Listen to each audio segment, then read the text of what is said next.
Hello, everyone. This is Dr. Rhonda Farrell, inviting you to join us for week 35, a spotlight on success. Over the past month, we've built a progression of decision velocity, legacy leverage, resilient leadership, and co-pilot leadership.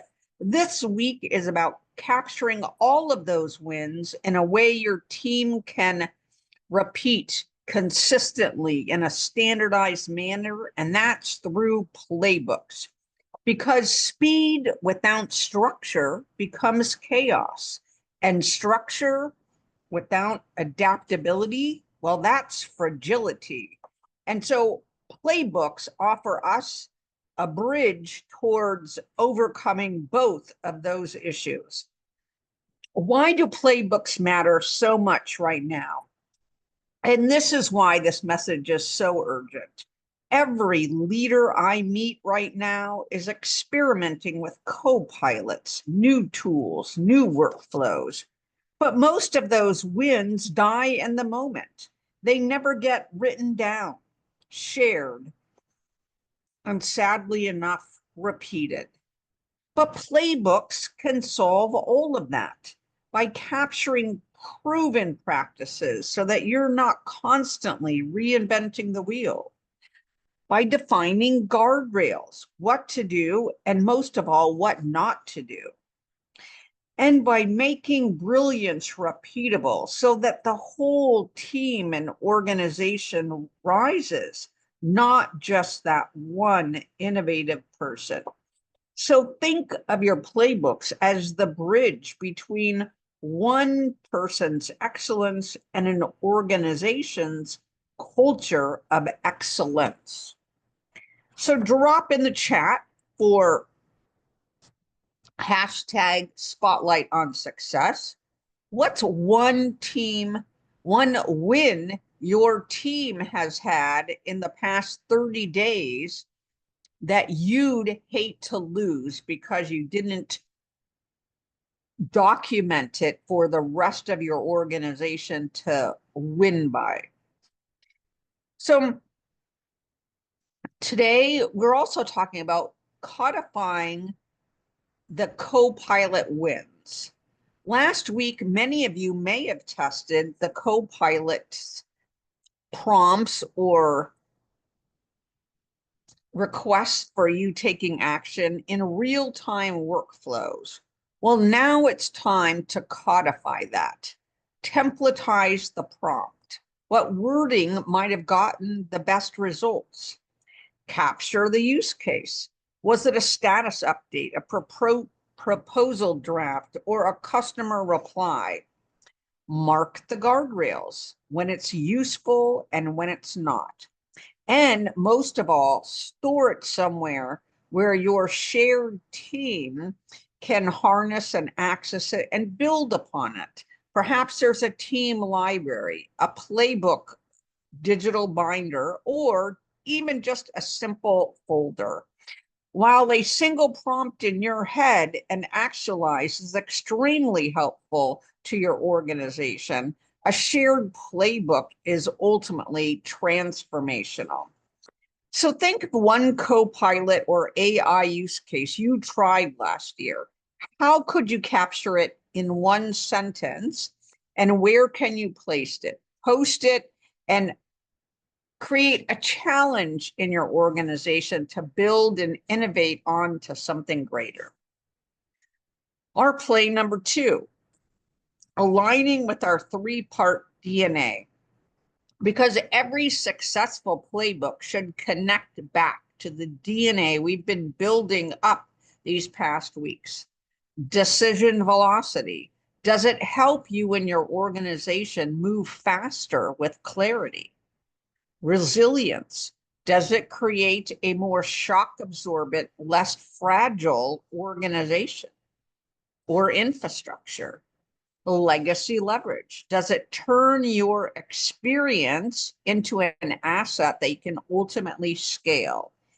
Even if your playbook only hits 1 or 2 of these, that's okay. Grow it, refine it so that you can get firing on all 3 parts of that DNA. So a status brief template accelerates decisions. That creates greater velocity, which then also protects against communication gaps, hitting your resilience area, and capturing your best format forward, which is legacy leverage. So that's a triple alignment. So write down one system you have that checks all three boxes. And if you're not quite there yet, that's okay. Innovate and move forward. Play number 3, run the 15-5 debrief cycle, because playbooks aren't static. They must evolve with the time. So here's a simple rhythm for you and your team. 15 minutes to test the playbook in action, 5 minutes to debrief what worked and what do you need to tweak to go on to version number 2.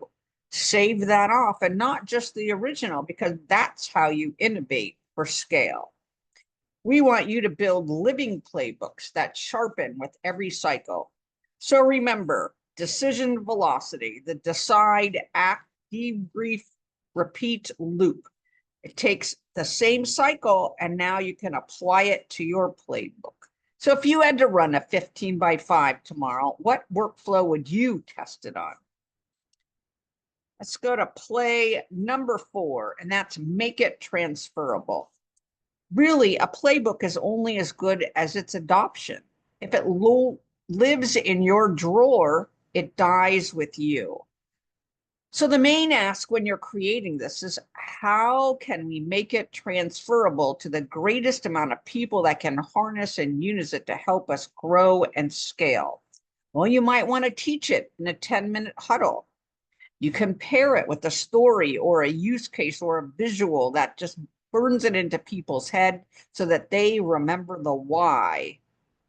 Assign an owner to keep it alive and updated. Because when playbooks live in your culture, not just your file system, they ultimately become the backbone of your greater and higher performance. Who in your org can own a playbook and champion it across the team? Write their name down now and go ask them to be your playbook champion. So here's a mini case study about playbooks in action. There's a SaaS firm that was advised that did this brilliantly. They captured their Copilot experiments into playbooks within 30 days. Here's what happened. Status brief templates cut meeting prep by 40%. Proposal response playbooks doubled turnaround speed.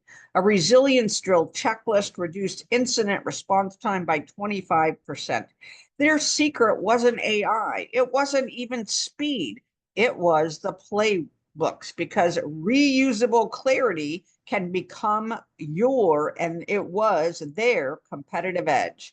And that's what we're after. Capturing brilliance, scaling it, and evolving it over time. So our week 35 challenge is simple but powerful. We want you to identify one Copilot win from last week. Write it down as a playbook, prompt, use case, guardrail. Share it with your team or a peer group. Run it once, then tweak. Post your playbook using hashtag spotlight on success and tag a leader who needs to build theirs out too. So as a reflection and close, I want you to take these points with you.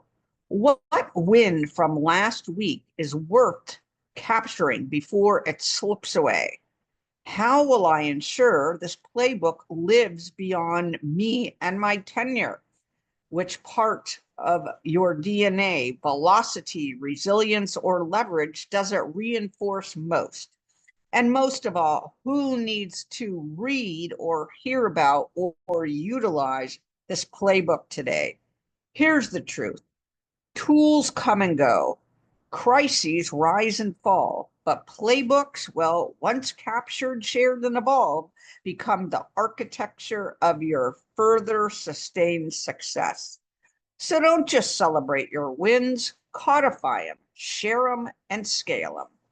I'm Dr. Rhonda Farrell, your success strategist, and this has been week 35 from Copilot wins to team playbooks.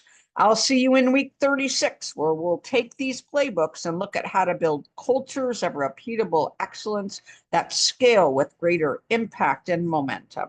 Until then, lead forward, scale smart, and remember, momentum becomes mastery when you capture it.